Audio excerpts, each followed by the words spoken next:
Hola, ¿cómo están? Bienvenidos nuevamente a una clase de anato, ya metiéndonos bastante profundamente en lo que es locomotor miembro superior, viendo lo que es la articulación del hombro, ¿sí? En esta clase vamos a abordar más que nada lo que es las características de la articulación, que un poco hablamos en la clase de cintura pectoral, hablamos un poquito de articulación glenohumeral. No profundizamos mucho porque cintura escapular no hace referencia justamente a la articulación del hombro per se, sino que hace más referencia a las articulaciones de la clavícula y de la escápula, con lo cual en esta clase vamos a profundizar sobre la articulación del hombro como tal. Vamos a hablar un poquito de los mecanismos de adaptación que tiene, las características de la articulación, pero aparte también de los músculos que rodean a toda esta región. Este tema de los músculos sí les voy a pedir que presten bastante atención porque es muy importante para todo lo que es la parte de fosa axilar y de los elementos vasculonerviosos que tiene, ¿sí? Tienen mucha relación las estructuras musculares, obviamente con los ramos de los plexos, pero también con las ramas arteriales que se van a distribuir alrededor de la zona, ¿sí? Entonces, hoy vamos a ver justamente nuestra hoja de ruta, van a ser estos elementos. Primero, características generales de húmero, articulación y ligamento de la articulación del hombro y los músculos que están alrededor de esta región o que movilizan esta región. Volvemos un poquito al esquema del video anterior, cintura escapular, escápula y clavícula, que fue lo que vimos el video pasado, y la porción libre, que es lo que vamos a encarar, vamos a empezar a encarar ahora, porque radio y cúbito quedan para antebrazo y para articulación del codo, y huesos de la mano quedan para bastante más adelante, para cerca del final de la primera parte, que sería miembro superior.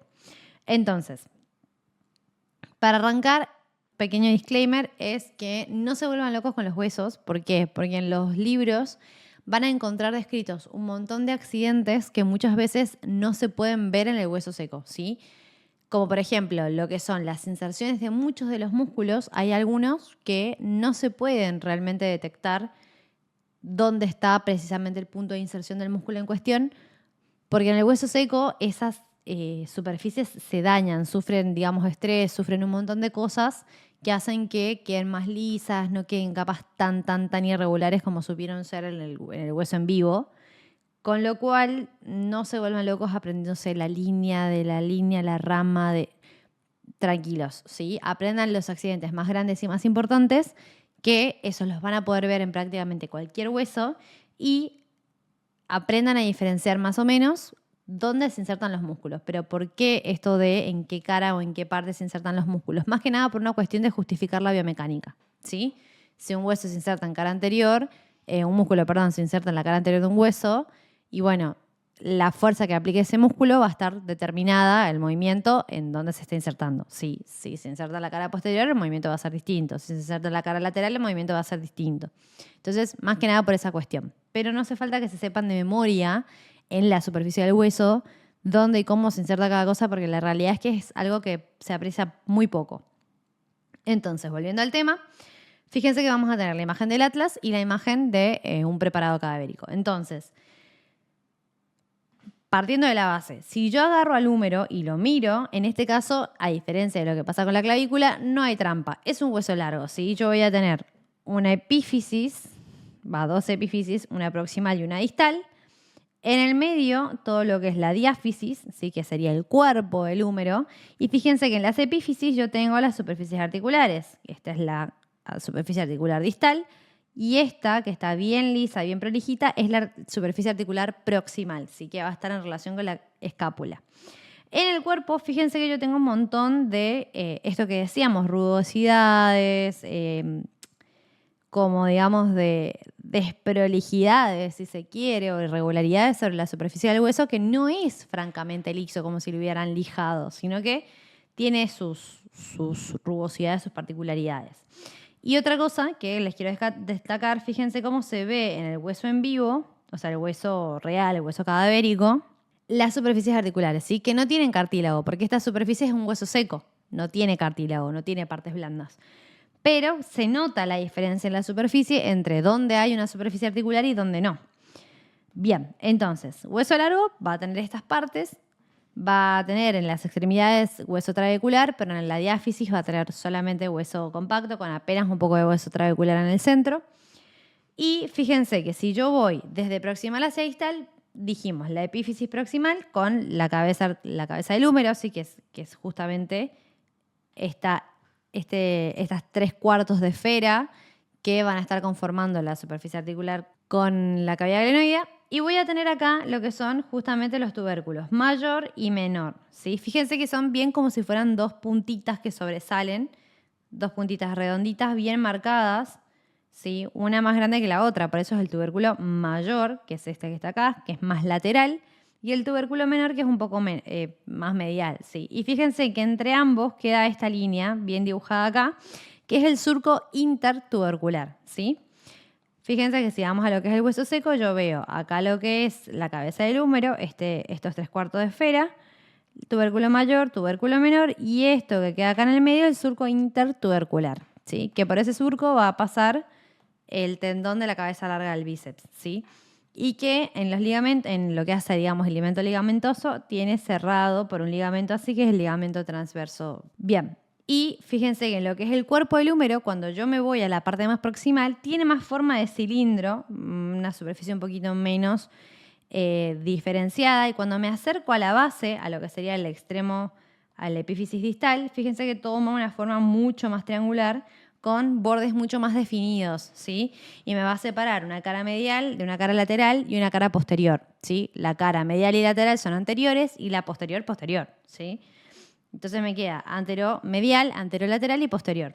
Y que acá yo voy a tener en la extremidad distal bastantes accidentes de vuelta que van a estar relacionados más que nada con lo que es el radio y el cúbito, ¿sí? Porque en esta articulación distal lo que voy a tener va a ser la articulación del radio y del cúbito, ¿sí? Y voy a tener, por un lado, en cuanto a accidentes, lo que son los epicóndilos medial y lateral, que el epicóndilo medial, para que lo tengan en cuenta para cuando veamos justamente en profundidad esta articulación, siempre sobresale mucho más que el lateral. Y después voy a tener estas fositas, ¿sí? Esta fosita que está acá es la fosita coronoidea, porque ahí va a encajar justamente la apófisis coronoides del cúbito. Y hacia posterior voy a tener lo que es la fosa olecraneana, ¿sí? Que es donde va a encajar el olecranon del cúbito, ¿sí? Por ahí son cosas que dichas así en este contexto de estar viendo solo húmero, queda como un poquito en el aire, pero son cosas que las vamos a volver a charlar cuando hablemos específicamente de la articulación del codo, así que tranquilos. Acá vemos lo que es la cara posterior, acá está lo que les decía de la fosa olecraniana. Esto es muy importante, que está acá, porque a esto se lo van a leer, lo pueden leer como canal de torsión, también lo van a leer como el surco radial del húmero, porque justamente el canal de torsión, el surco radial del húmero, es el dibujo, la impresión, la impronta que deja la inserción de las cabezas, las distintas cabezas del tríceps. Pero lo importante de esto es que por acá va a pasar el nervio radial con la arteria braquial profunda y deja justamente esa marca, ¿sí? Esa marca es la que está literalmente diciendo, hola, acá pasó el nervio radial y la arteria braquial profunda, porque efectivamente tienen una relación muy íntima entre ellos, muy cercana, básicamente se contactan. Bien, entonces, yendo propiamente dicho a lo que es la articulación glenohumeral, vamos a tener la cavidad glenoidea y la cabeza del húmero, que van a ser las que van a formar las superficies articulares en cuestión. Es una articulación, como habíamos dicho previamente, sinovial esferoidea, con lo cual va a ser multiaxial y es de hecho la articulación más móvil del cuerpo. Y los ligamentos, a grandes rasgos, vamos a tener el coracohumeral, los glenohumerales y los ligamentos activos. Que los ligamentos activos van a requerir un poquito más de desarrollo de nuestra parte para que se pueda entender bien qué es un ligamento activo y por qué se denomina de esa manera. Una salvedad, que no puse imágenes, es que nosotros estamos hablando de una articulación que, como dije en el video pasado, es una articulación que es muy móvil, que al ser esferoidea lo que va a pasar es que yo voy a tener una cabeza, ¿sí? La cabeza del húmero, que va a ser, supongamos, de este tamaño, y una cavidad glenoidea que va a ser de este tamaño, ¿sí? No toda mi mano, sino los dedos nada más, ¿sí? Así. Si yo tengo una articulación que es muy móvil, que se mueve literalmente para todos lados, que hace tracción, que resiste fuerza, que recibe impactos, que hace tantas cosas, recibe fuerzas como por todos lados, voy a tener un gran problema porque mi cavidad, la cavidad que está recibiendo esa cabeza, es muy poco profunda, ¿sí? Es muy superficial, la profundidad que tiene es poca. Entonces, además de estos ligamentos, algo muy importante que tiene esta articulación es que tiene el labrum o rodete. El labrum o rodete lo que hace es insertarse en los bordes de esta cavidad que es poco profunda y le da un poquito más de profundidad. A ver, no es que lo hace de, qué sé yo, le suma 2 o 3 centímetros, le suma milímetros, pero ayuda, ¿sí?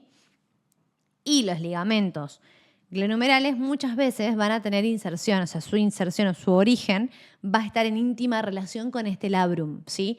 Entonces, el labrum lo que va a hacer es darle esa profundidad, aumentar un poco más la congruencia entre las dos superficies y darle un poco más de estabilidad a una articulación que sería terriblemente inestable y muy luxable, más de lo que ya es.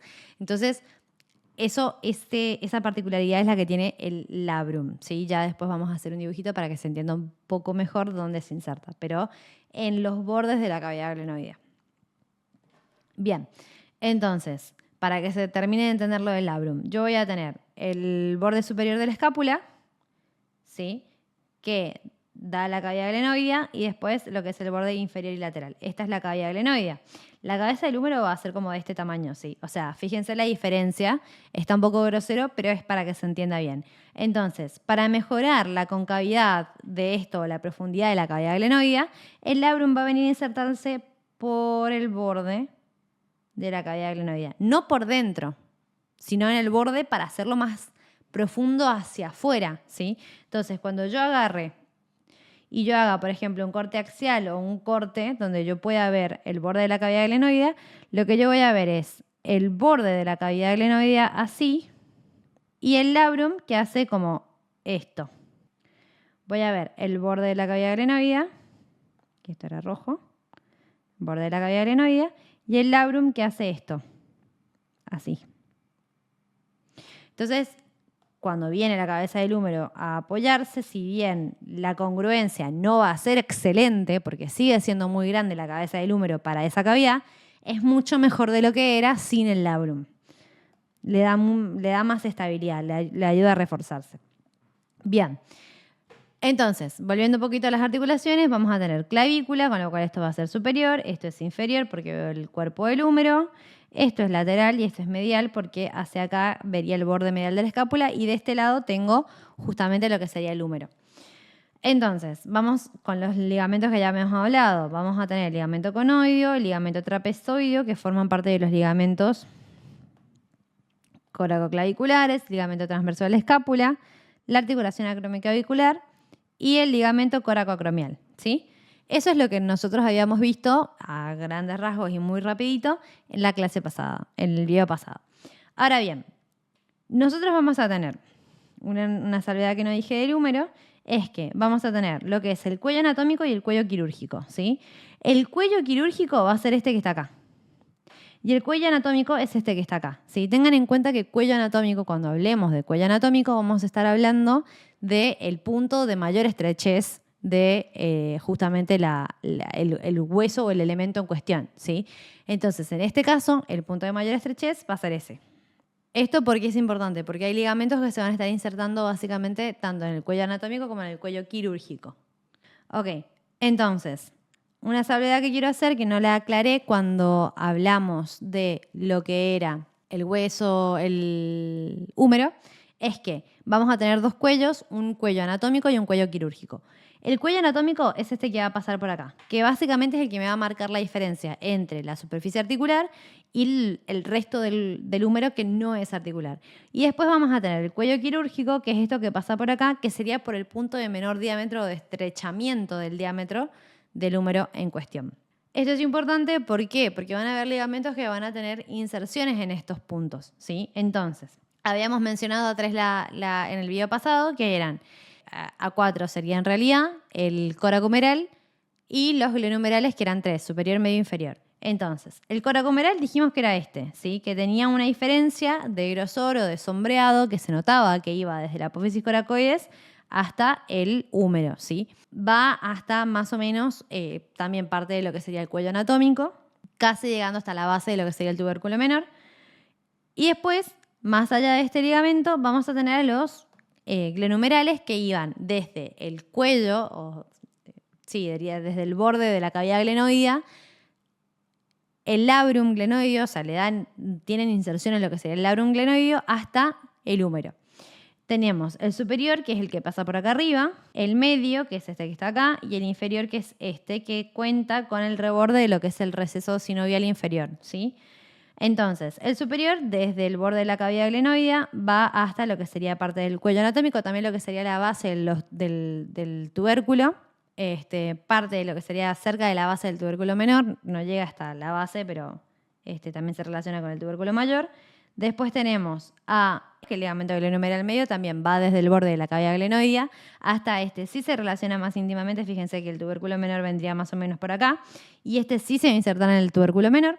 Y después tenemos al ligamento glenohumeral inferior que se va a insertar también borde de la cavidad glenoidea, parte del labrum hasta el cuello anatómico del húmero y parte de lo que sería como la base o el origen del tubérculo menor. Y fíjense que acá está esto que yo les decía, que el ligamento transverso del húmero o intertubercular, que lo que hace es tapar ese surco intertubercular que da paso a lo que es el tendón de la cabeza larga del bíceps, que es esto que se ve ahí, ¿sí?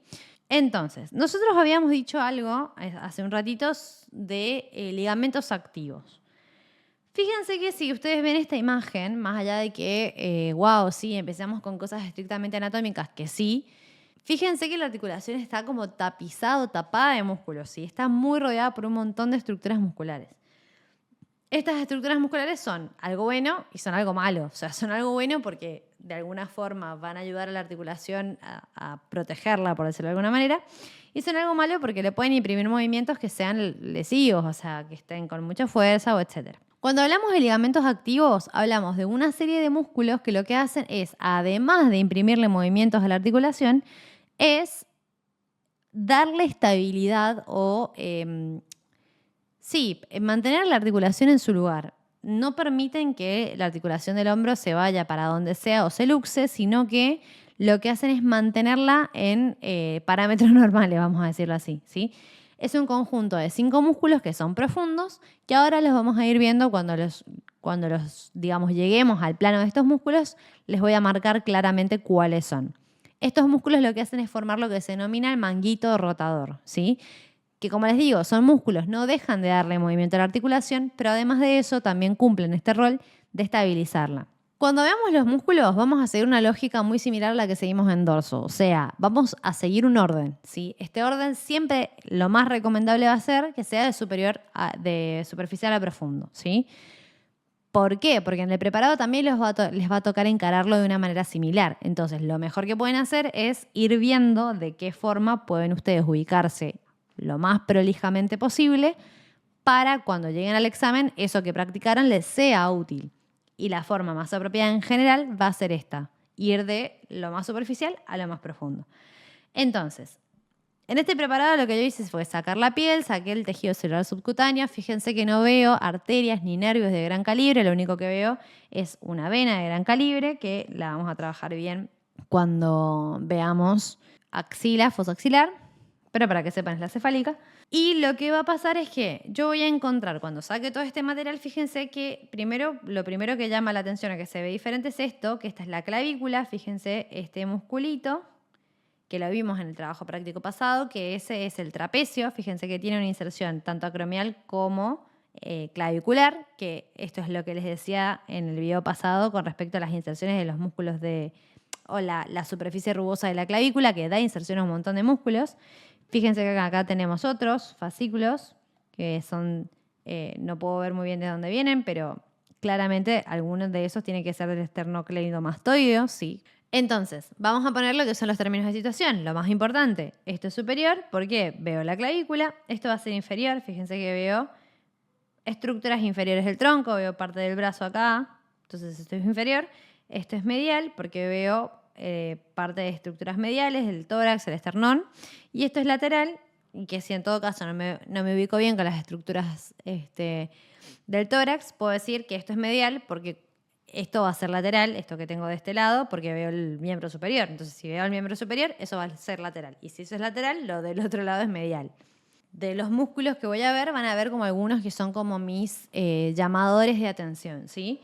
Por un lado tengo este músculo gigante, hermoso, divino, precioso, Que ese es el pectoral mayor. Fíjense cómo toma inserciones en la cara inferior de la clavícula, toma inserciones en parte del esternón y de ahí se va justamente al húmero, ¿sí? Y fíjense que entre esto y esto, que está marcado básicamente por esa vena, tengo este otro músculo, que también va a tomar inserciones en el acromion, en la parte más lateral de la clavícula, y se va a ir al brazo, ¿sí? Más que nada lo que sería la cara un poco más lateral del brazo, formando este espacio, este intersticio, que es por donde está pasando esta vena, que es el surco deltopectoral, que justamente este es el deltoides. Y este es el pectoral mayor, ¿sí? Con lo cual, si hay un pectoral mayor es porque claramente va a haber un pectoral menor. Por otro lado, tenemos a este músculo que está acá. Fíjense que tiene como dos partes, como dos cabezas. Justamente, dos cabezas, este es el bíceps, ¿sí? El bíceps, que está bien ubicado en lo que es la cara más medial del brazo, ¿sí? No está lateral y es relativamente superficial, bastante superficial dentro de todo. Y esto que nosotros vemos acá es parte de lo que es compartimento posterior del brazo, que es parte de lo que es la cabeza lateral del tríceps. ¿Sí? Muy bien. Fíjense que también vamos a ver un poquito más abajo, en profundidad, pero ya los podemos diferenciar, a este músculo que está acá, que este es el deltoides, también lo vimos en la semana pasada, que se insertaba cerca de la línea media de la fascia toracolumbar y de ahí venía hacia lo que es la cara medial del húmero, posteromedial del húmero, y este músculo que tiene como formitas de lengüetas, que ese es el serrato anterior, que es el que habíamos dicho que participaba en la falsa articulación de la escápula con la pared posterior del tórax. Y acá donde las cosas no se ponen, o sea, dejan de ser tan lindas, porque acá ya no todo sigue la norma, la regla que habíamos visto, las cosas de colores empiezan a ser un poquito más en blanco y negro, que es el preparado anatómico, ¿sí? Esto es un preparado cadavérico, que dentro de todo además está bastante bonito. Entonces, términos de situación son los mismos que recién, superior, inferior, medial y lateral, arrancando por lo que es la imagen de la izquierda, porque la imagen de la derecha es una vista desde lateral. Entonces vamos a arrancar por lo que ya vimos. Este que tiene estas inserciones, que es más bien convergente desde la línea media hacia lateral, es el pectoral mayor. Este que está separado del pectoral mayor por este surco, por donde pasó un vaso, que evidentemente es venoso, porque fíjense que se ve chato, que se ve colapsado, como que no tiene contenido, como que está vacío. Eso es una vena, ¿sí? Entonces, esto es el deltoides. Fíjense que acá veo las inserciones cleidales, veo las inserciones, la relación que tiene con el acromion. Acá se ve un poquitito el trapecio. Y acá voy a ver el bíceps braquial. Y no veo mucho más porque en realidad la disección no me permite ver más hacia inferior. Si vamos a lo que es la vista lateral, yo lo que estoy haciendo es verlo desde lateral, con lo cual esto va a ser anterior, esto va a ser posterior, esto es superior y esto es inferior, ¿sí? Inferior, fíjense que yo veo la parte final del tórax, veo la parte más inferior del brazo, hacia superior puedo ver el deltoides, puedo ver algo, quizás no ver la apófisis, no ver el acromion como tal, pero sí la eminencia del acromion. Hacia posterior puedo decir que veo músculos del dorso, porque acá lo veo al trapecio, acá veo el dorsal ancho. Y fíjense que lo primero que me encuentro, el primer plano que me voy a encontrar, si lo veo desde la vista lateral, va a ser el deltoides. ¿Sí? Este va a ser el pectoral mayor. Fíjense que yo lo que hice es agarrar esta imagen que estaba enfrente y la giré así. Entonces, si la giré así, lo que estaba acá de este lado, ¿sí? Esto va a ser mi anterior, esto va a ser mi lateral. Si lo giro así, mi anterior queda acá. Entonces, lo que yo veo acá es el pectoral mayor que estaba anterior y lo giré. Y el deltoides, que estaba al costadito, cuando lo giro, es lo primero con lo que me voy a encontrar. Entonces, lo veo acá. Ahora, lo que hicimos con nuestro preparado anatómico fue, vamos primero con la imagen de la derecha. Fíjense, yo acá tengo lo que es el pectoral mayor, que lo había marcado recién, pectoral mayor. Le corto su inserción braquial, su inserción que tiene en el brazo y la saco. Y entonces puedo ver estructuras que son mucho más profundas, ¿sí? Acá veo una estructura muscular que está inmediatamente profunda al pectoral mayor, que va a ser el pectoral menor, ¿sí? Fíjense que sigue como la misma dirección, no llega tan cerca de la línea media y se remite más a lo que es justamente la apófisis coracoides, en lo que es la parte más lateral. Fíjense que acá tengo todos elementos, esos elementos amarillos que habíamos dicho allá por la clase de generalidades, que todos estos elementos coloreados son elementos nobles, ¿sí? En el caso de lo amarillo son nervios, en el caso de lo rojo son arterias. Entonces, en eso por ahora no nos vamos a meter. Y lo que sí voy a ver va a ser este músculo de acá, que es el bíceps braquial, este músculo de acá, que es el coracobraquial, sí, que están los dos bien pegaditos. Fíjense que esto que se ve acá es el húmero. Están los dos bien pegaditos en íntima relación con el húmero en este punto. Y tengo este músculo de acá, que este también ya lo conocemos, que es el dorsal ancho, ¿sí? Fíjense cómo se va a insertar justamente acá en el húmero. Estos son la mayoría de los músculos que nosotros estamos viendo en miembro superior. Fíjense bien que esta es como la cabeza más superficial. Acá ya deberían estar las dos cabezas del húmero, del bíceps braquial, que se continúa un poco hacia distal. Y fíjense que hay un par de cosas que no las habíamos visto antes, digamos. Que tenemos este músculo que está acá, que si yo me voy a la imagen de la izquierda, que está un poquito más limpia, que no tiene tanta cosa, lo voy a ver acá. Ese músculo es el famoso subescapular. Fíjense que ahí se ve perfecta la relación entre el serrato anterior, que es este. Fíjense la forma de lengüita de sierra que tiene acá por las inserciones costales que va a tener. Ese es el serrato anterior, tuqui, tuqui, tuqui, con sus lengüitas que le dan forma de sierra. Y el subescapular, que está justamente en lo que nosotros habíamos dicho, que era la cara anterior de la escápula, que tenía como esta cosa de profundidad, de hueco, de fosa, ¿sí? Y ahí es donde se va a ir a colocar este músculo subescapular. Entonces, si llevamos esto a lo que son los preparados anatómicos, fíjense que volvemos a encontrarnos con lo mismo. Yo agarro en la imagen de la izquierda superior, inferior, medial y lateral. Tengo el brazo, tengo acá lo que es la clavícula, entonces esto me da la pauta de que eso es superior. Tengo acá el deltoides, me da la pauta de que es superior. Veo costillas de este lado, eso me da la pauta de que es medial. Y veo el brazo de este lado, con lo cual eso es lateral. Yo acá lo que hice fue, saqué tejido celular subcutáneo, saqué todo lo que venía con el paquete, digamos, de la piel. Y volé también, saqué, dice que corté el pectoral mayor. Entonces, si saqué el pectoral mayor, lo que voy a estar viendo acá va a ser el pectoral menor, ¿sí? Este que está acá. No llego a ver el serrato anterior porque está un poco más abajo, está hacia inferior, entonces no lo voy a ver en esta imagen. Pero este es el pectoral menor. Fíjense que acá tengo el deltoides, pierdo ese surco, ese intersticio, ese espacio surco deltopectoral porque no tengo el pectoral mayor, entonces no lo veo bien, pero veo acá la vena, ¿sí? Que se está yendo hacia la profundidad. Y acá fíjense que tengo este conjunto de músculos, que son dos, que hacia la superficie va a ser el bíceps, no se ve nada, el bíceps braquial, y hacia la profundidad va a ser el coracobraquial, ¿sí?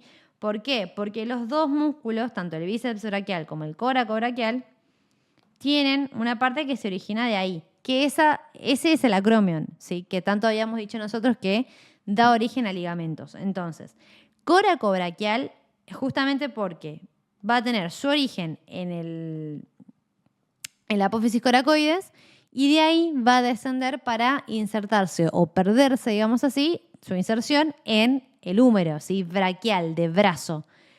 El bíceps braquial dijimos que tenía dos cabezas, una larga y una corta. La larga vimos que venía por este surco intertubercular que quedaba cerrado por ese ligamento transverso. Esa es la cabeza larga. La cabeza corta se origina junto con este músculo coracobraquial que vienen las dos de acá.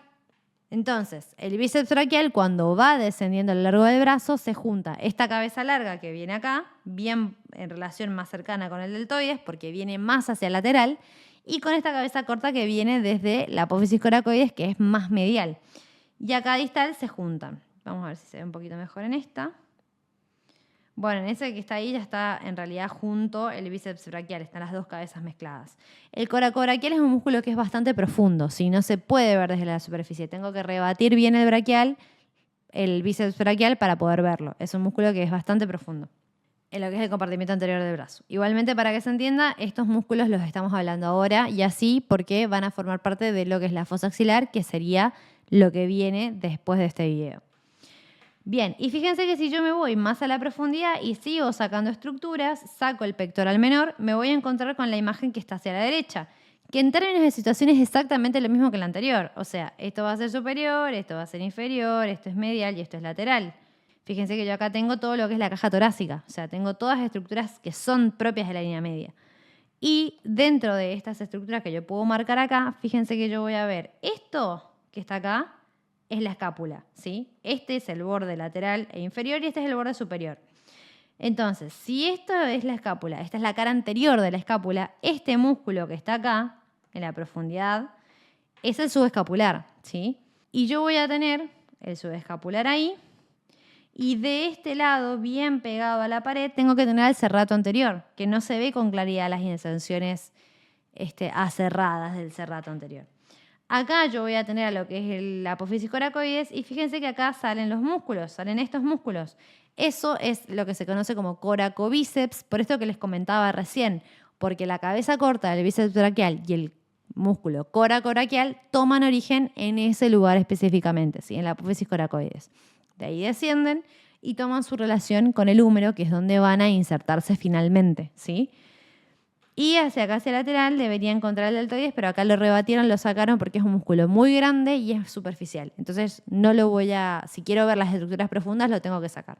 Para terminar, vamos a ver lo que son los músculos de lo que es la parte posterior, más que nada de lo que es o de lo que responde a la parte de la escápula, ¿sí? Porque después, para todo lo que es brazo, vamos a hacer una clase aparte explicando todo lo que son los músculos del brazo y los elementos vasculonerviosos que encontramos ahí.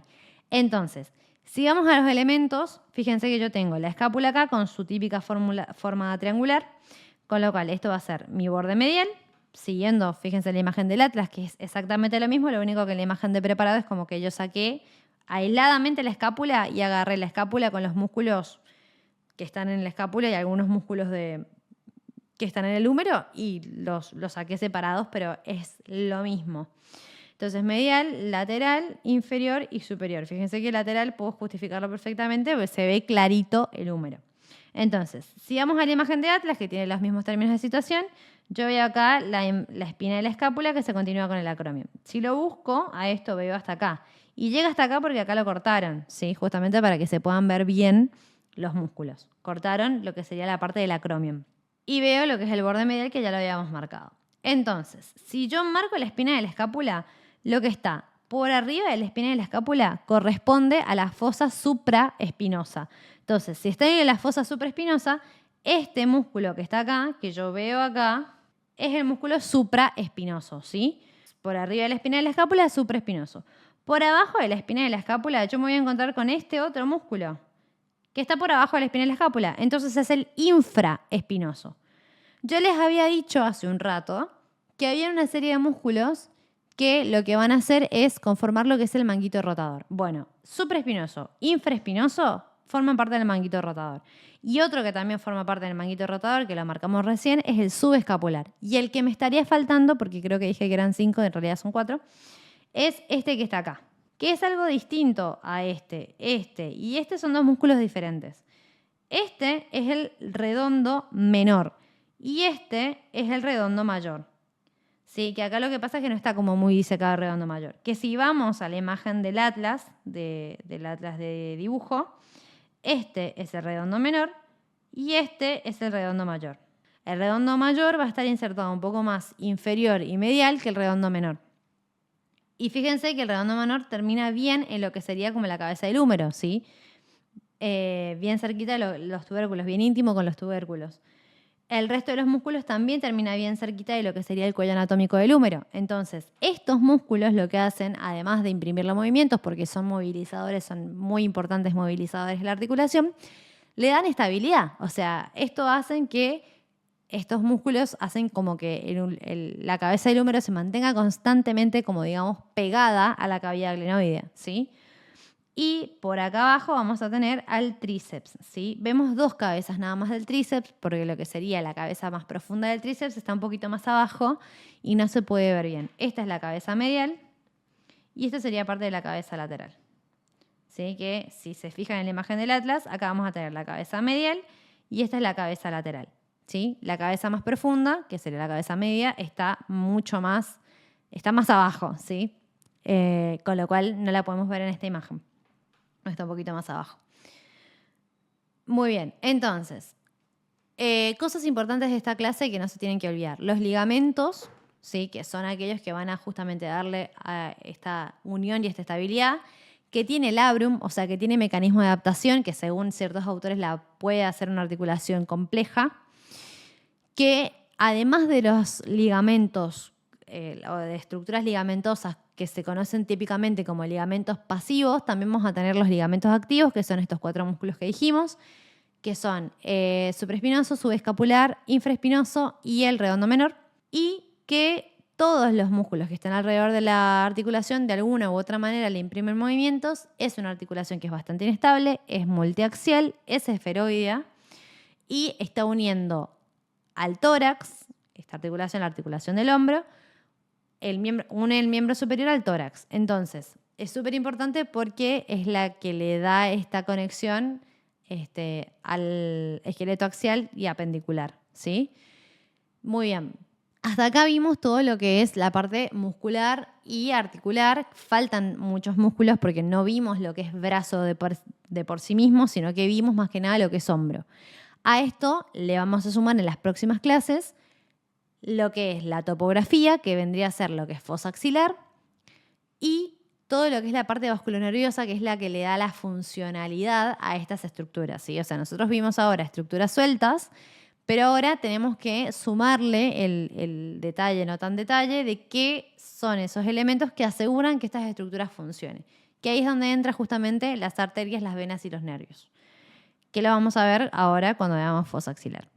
Por lo pronto, eso es todo. Un beso muy enorme para ustedes. Por favor, si quedan dudas o quedan cosas que no quedaron claras, por favor, no duden y no lo piensen 2 veces en preguntar. Así vamos evacuando estas dudas lo más rápido que podamos y ustedes puedan ir cerrando y entendiendo las ideas más importantes de las clases.